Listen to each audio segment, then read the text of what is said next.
2-3 วันการที่ผ่านมาว่ามีเหตุการณ์เกิดขึ้นต่างพระพุทธศาสนาเฮามีคนอ้างเป็นตุเป็นตะอ้างว่ามีเป็นตัวแทนของพระศรีอริยเมตไตรมาเกิดและญาติโยมเพื่อเป็นสร้างลัทธิต่างๆลัทธิต่างๆนี้ก็เกิดขึ้นจากส่วนมากจะเป็นสำนักสงฆ์หรือที่พักสงฆ์สำนักสงฆ์ที่พักสงฆ์เนี่ยญาติโยมมันเหลือจากการควบคุมของสำนักงานพระพุทธศาสนาหรือการปกครองของคณะสงฆ์ระดับหนระดับภาคระดับจังหวัดระดับอำเภอบางทีตุเจ้าพระสงฆ์ไปสร้างสำนักเองในป่าในเขาแล้วก็สร้างความนิยมชมชอบเกิดขึ้นกับตัวเองและก็สร้างความเชื่อความเลื่อมใสแก่ผู้คนทั่วไปอ้างตนว่ามีฤทธิ์มีเดชเหาะเหินเดินอากาศญาติโยมทำนายทายทักแล้วก็เปิดรับบริจาคทั่วไปอย่างที่เฮาหันที่ผ่านพ้นมามีลัทธินุ่งชุดดำว่าญาติโยมนุ่งชุดดำเป็นเจ้าลัทธิชื่อว่าพระพุทธสุริยเทพประเด็นนี้เปิ้นปิดแล้วเนอะญาติโยมเปิ้นปิดละพระพุทธสุริยเทพน่ะเปิ้นไปพอว่าโอ้เป็นการเผยแพร่อ้างเอานุ่งตัวชุดดำสวมไม้เต้าอ้างอิทธิฤทธิปาฏิหาริย์เหาะเดินอากาศแล้วก็มีเรื่องของผู้หญิงเข้ามาเกี่ยวข้องเนี่ยญาติโยมอันนี้ญาติโยมท่านสาธุชนตลอดถึงพระผู้ปกครองเจ้าอาวาสพระสังฆาธิการท่านทั้งหลายสำนักงานพระพุทธศาสนาเปิ้นได้ประชุมร่วมกับมหาเถรสมาคมเปิ้นจัดสอดส่องทั่วไปเนอะในประเทศเท่านี้นะที่อยู่ตามป่าตามเขาตามถ้ำที่ไหนที่บ่ได้เป็นวัดวาอารามนะไปสร้างลัทธิขึ้นตนเองเนี่ยญาติโยมอ้างตนอ้างตัวเป็นผู้วิเศษบางทีก็กำไว้กำสาแปลบเป็นกำอย่างบ่ฮู้ญาติโยมเป็นกำอย่างบ่ฮู้เพราะฉะนั้นหูเฮาจะไปฟังแล้วก็เจี้ยง่ายอย่าไปฟังแล้วเจี้ยง่ายอย่าไปเวิ่งญาติโยมตั้งมั่นอยู่ในจิตในใจในพระพุทธประธรรมประสงค์อย่างที่จังหวัดบุรีรัมย์ศรีสะเกษที่ผ่านพ้นมาอันนี้เพิ่นก็เข้าไปตรวจตาและสำนักงานพุทธตัวแทนของตู้เจ้าพระสงฆ์ตัวแทนของทหารเพิ่นก็ไปละก็พระพุทธสุริยเทพหนีเข้าป่าญาติโยมหนีเข้าป่าและอันที่ตัดคอตัวเองตู้เจ้าลัทธินั่นไม่ใช่คำสอนในหลักของพระไตรปิฎกแกก็ไปย่ำไปเยียนมาเป็นนิทานนิยายสายเชื่อว่าถ้าตัดหัวเป็นตาเนี่ยตัวเองจะได้เป็นอรหันต์วะจะได้เป็นพระพุทธเจ้าต่อไปวะจะสร้างความผิดคือทางพระพุทธศาสนาพระพุทธเจ้าสอนบ่ให้เบียดเบียนตนเองและคนอื่นนะญาติโยมเบียดเบียนตนเองก็อย่างที่ว่านะทรมานร่างกายตัวเก่าฆ่าตัวเก่าตายเนี่ยตายไปบ่ได้พุทธได้เกิดหรอกบุนี่ที่บ่ได้พุทธได้เกิดเพราะว่าโอกาสที่เขาได้เกิดมาเป็นมนุษย์เนี่ยเป็นบุญญาลาภอันประเสริฐแล้วญาติโยมเขาจะไปนรกก็ได้จะขึ้นสวรรค์ก็ได้จะไปนิพพานก็ได้อยู่ที่ชั้นกลางยันมนุษย์อันตัดหัวเป็นตาโอ้ได้สร้างแผงลูกของเทวดากำหัวยื่นถวายทานโอ้เปิ้นไปลื้อแล้วเนอะทหารทหารเปิ้นเข้าไปลื้อละที่นั่นก็เป็นที่ของทหารต่อไปไป บ่ไผไปอยู่ละนะสำนักสงฆ์สำนักต่างๆที่พำนักพักสงฆ์เนี่ยญาติโยมช่วยพอช่วยกอยใจสติใจปัญญาจะไปเชื่อแล้วก็บางทีเอาตีนไปใส่ว่าญาติโยมนะเอาตีนไปสลุงเอาน้ำไปแก้เอาตีนไปแก้สลุงไปกินกันว่าแก้โรคว่ะแก้โรคภัยไข้เจ็บอันนี้อย่างมามันอย่างบรรลุเนาะมันซึ่งตึงนะคนเราเนี่ยนะมันซึ่งตึงบรรลุแตะเนาะมันจะไปแก้หายได้จะได้ญาติโยมมันเป็นอุปทานก็ว่าเขากินนั้นน้ำส้วยตีนเปิ้นกินนั่นเปิ้นหายเนี่ยจิตใจเขามันอุปทานไปเนี่ย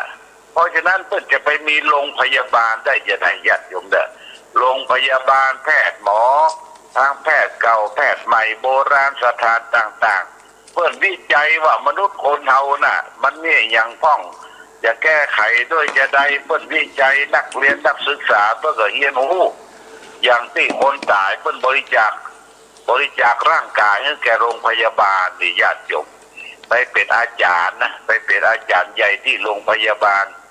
หมู่นักศึกษาแพทย์เนี่ยทั้งหญิงทั้งชายเพื่อไปวิจัย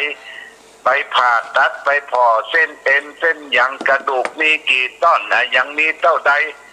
โรคภัยไข้เจ็บมันเกิดขึ้นมันจากอะไรอย่างเนี่ยเพื่อจะวิจัยจนทะลุปูโป่งพอวิจัยผ่าศพอะไรอย่างเสร็จสับเรียบร้อยเพื่อก็เอาศพที่บริจาคนั่นน่ะไปทำบุญแล้วประชุมเพลิงแล้วก็เก็บวัตถุไว้อาทิมาไว้ตังบ้านเฮาลูกหลานจะได้ไว้ได้ศาสตร์ต่อไปเป็นอาจารย์แพทย์อาจารย์บอกเพราะฉะนั้นกรรมที่เชื่อลมแรงได้เชื่อโดยเหตุด้วยผลเนี่ยญาติโยมเชื่อโดยเหตุด้วยผลเชื่อมั่นตนเองพระพุทธเจ้าสอนว่าอัตตาหิอัตโนนาโถโกหินาโถปโรชิยาตนแลเป็นที่พึ่งของตนใครเล่าจะมาเป็นที่พึ่งแก่เราได้ถ้าเราไม่พึ่งตนเองญาติโยมพึ่งตนเองนะพึ่งตนเองเพราะฉะนั้นสิ่งทั้งหลายทั้งปวงที่เกิดมาเราดูทั้งไลน์ก็ดีดูทั้งโทรศัพท์ก็ดีดูทั้งเฟซบุ๊กก็ดีดูทั้งทีวีก็ดีข่าวต่างๆเนี่ยเปิดพยายามอย่างยิ่งสำนักงานพระพุทธศาสนาแห่งชาติเปิดก็ได้ประชุมว่าด้วยช่วยกันสอดส่องดูแลสำนักหรือสำนักปฏิบัติธรรมที่อยู่ในป่าในเขาเป็นที่พำนักสงฆ์เนี่ยญาติโยมที่เจ้าหน้าที่ควบคุมไปบัดถึงอ้างเป็นตุเป็นตะเป็นผู้วิเศษรู้อดีตอนาคตทำนายทายทักคนนั้นคนนี้เป็นอันอีได้เนี่ยญาติโยมนะเพิ่นว่าจะไปเชื่ออย่าไปเชื่อคือเชื่อมั่นในตนเองคือเชื่อมั่นในตนเองเชื่อเหตุและผลนี่ญาติโยมเพราะฉะนั้นก็จะไปเวิ่งกันฟังแล้วจะไปเวิ่งใช้สติคือความระลึกได้สัมปชัญญะคือความรู้ตัวทั่วพร้อมใช้ปัญญาพิจารณามีปัญญานำหน้าปัญญาคือความรอบรู้ญาติโยมเอาจะหู้อย่างศึกษาอย่างนี้ก็ต้องใช้ปัญญาเอานานปัญญานำหน้าก่อนอย่าไปเอานานตันมันนำหน้าเตื้ออย่าไปเชื่อกันลมแรงญาติโยมเขาเป็นชาวพุทธะลูกศิษย์พระพุทธเจ้าเนี่ยรู้ตื่นเบิกบานในญาติโยมตื่นอย่างตื่นจากความที่เรารับไหลคลั่งไคล้ที่หูเรื่องหูราวเบิกบานแจ่มใสก็มือจิตใจ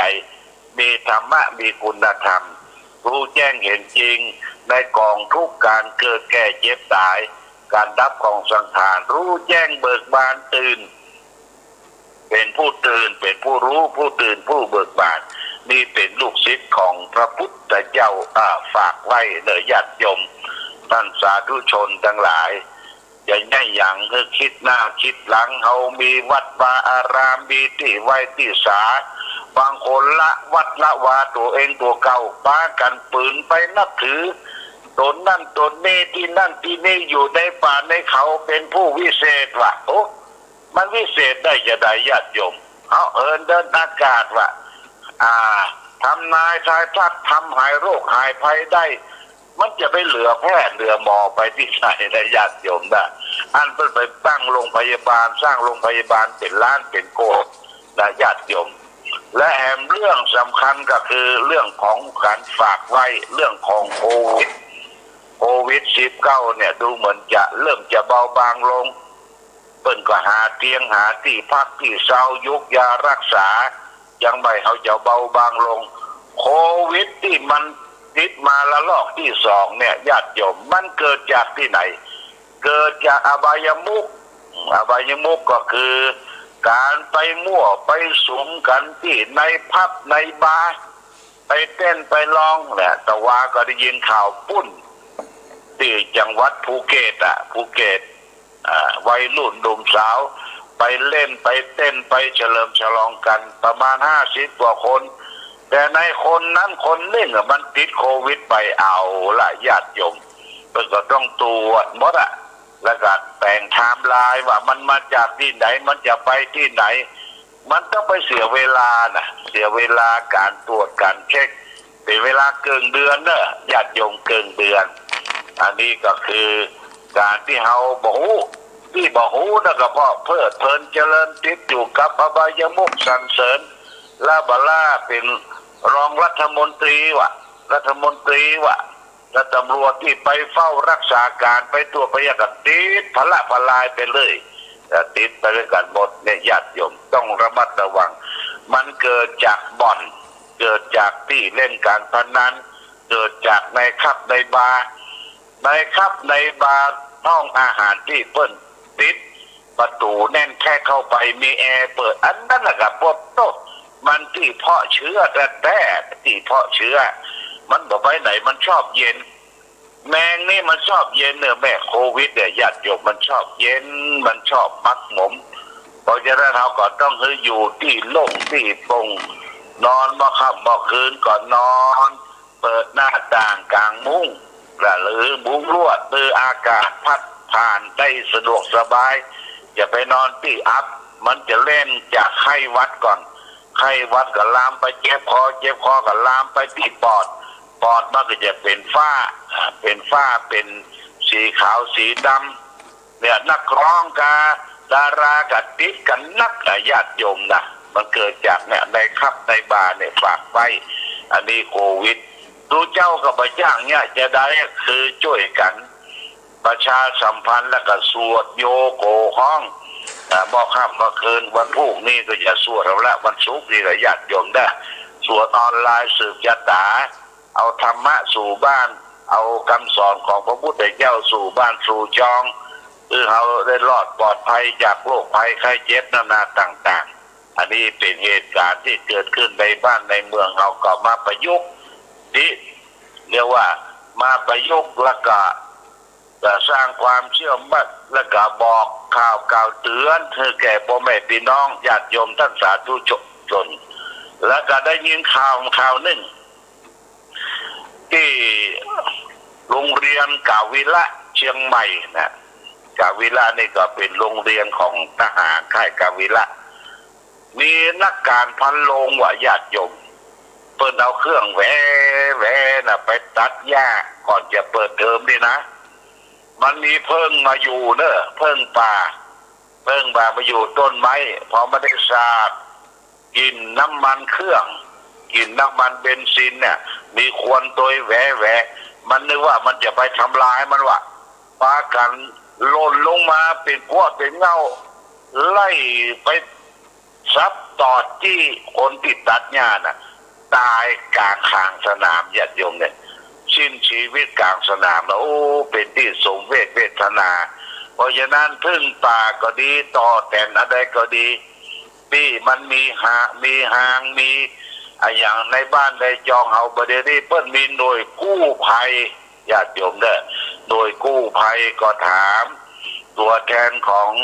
เทศบาลกาตัวแทนขององค์การบริหารส่วนตำบลกาหรือแจ้งไปที่ผู้ช่วยผู้ใหญ่บ้านว่ามันมีต่อมีแต่มีอย่างในบ้านในจองมันปลอดภัยมีพึ่งหลวงเข้ามาเกาะอยู่ก็แจ้งเปิ้นและรับทราบ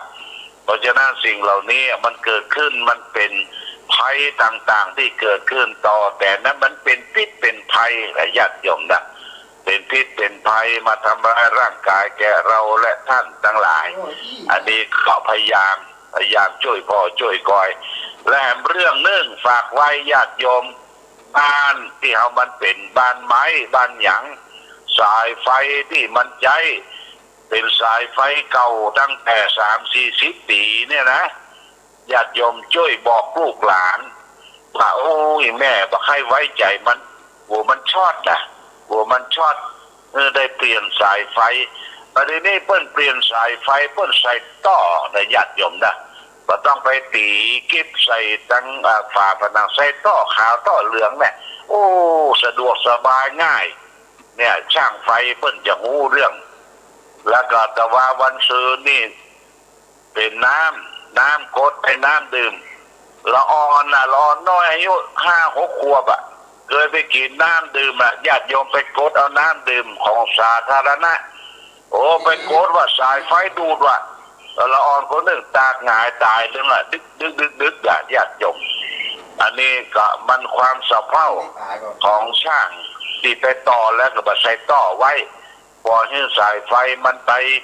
ช็อตกับถังน้ำดื่มที่เป็นถังนี่นะที่เอาไปกดดื่มนะญาติโยมละอ่อนบอกอีนี่เคยไปกดไปกินทำกรรมไปไฟดูดตายโอ้เรื่องราวจิปาทะนานาต่างๆนี่เกิดขึ้นมากมายหลายประการเรียกว่า108เกิดขึ้นกับบ้านกับเฮาหมู่เฮาและท่านทั้งหลายก็พึงระวังเนอะพึงระวังใจสติปัญญาพิจารณาพ่อลูกพ่อหลานพ่อครอบครัวเฮาได้อยู่เย็นเป็นสุขโรคภัยไข้เจ็บนานาต่างๆมันมาใกล้ตัวเฮารอบตัวเฮาอย่าไปพึงตั้งอยู่ในความประมาทความประมาทเป็นทางแห่งความตายอย่าไปประมาทพลาดพลั้งญาติโยมนี่ก็ฝากไว้เป็นหลักคิดวันนี้ก่อนจากกันญาติโยมให้ฝากรักธรรมท่านทั้งหลายว่ารักธรรมไว้ง่ายที่เราจะต้องน้อมนำมาประพฤติปฏิบัติในชีวิตประจำวันเราก็คือรักการสร้างความงามอย่างการสร้างความสามารถที่เกิดขึ้นโบราณเปิ้นผูกเป็นปริศนาปัญหาธรรมพังเพยไว้ว่า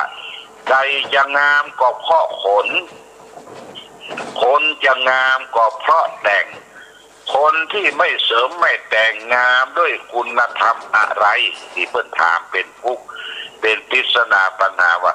คนที่ไม่เสริมไม่แต่งนั้นงามด้วยคุณธรรม2 ประการคือ1ขันติความอดทน2โสรจะคือความเสงี่ยมเจียมตนแต่จะได้ขันติความอดทนจึงเป็นคนงามเปิ้นบอกว่าอยากจะเป็นคนงามอย่าไปวู่วามโกรธง่ายทำตนเห็นแก่ได้อย่าไปหวังน้ำใจจากเพื่อนจากฝูงนี่ญาติโยม